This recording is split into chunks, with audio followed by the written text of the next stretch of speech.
বিসমিল্লাহির রহমানির রহিম। আসসালামু আলাইকুম ওয়া রাহমাতুল্লাহি ওয়া বারাকাতুহু।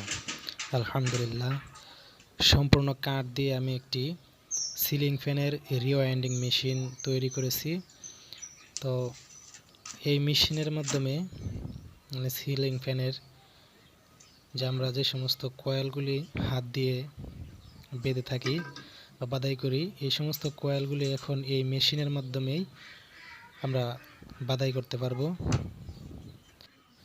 এখন আমি আপনাদেরকে দেখাবো কিভাবে এই স্টার্টারের ভিতরে কয়েলগুলি এই মেশিনের মাধ্যমে পেঁচাই। তো আমি এই মেশিনে ছোট্ট একটি মোটর লাগিয়েছি। এই মোটরে এখন বিদ্যুৎ সংযোগ দিব, দেখতে পাচ্ছেন।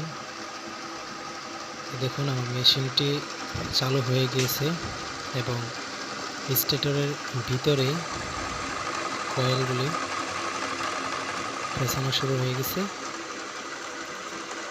তো এইভাবে আপনারা এখন সহজেই এই মেশিনের মাধ্যমে সিলিং ফ্যানের কয়েলগুলি বাদাই করতে পারবেন।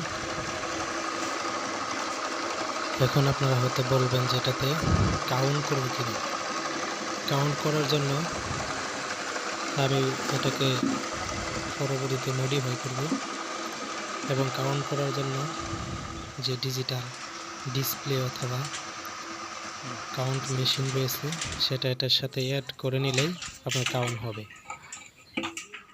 আমার ভিডিওটি যদি ভালো লেগে থাকে তাহলে আমার চ্যানেলটি অবশ্যই সাবস্ক্রাইব করে রাখবেন, যেন পরবর্তীতে ভিডিওগুলি খুব সহজেই পেয়ে যান। আজকের মতো বিদায় নিচ্ছি আমি, জুনায়েদ হোসেন। সবাই ভালো থাকবেন, সুস্থ থাকবেন। আল্লাহ হাফেজ।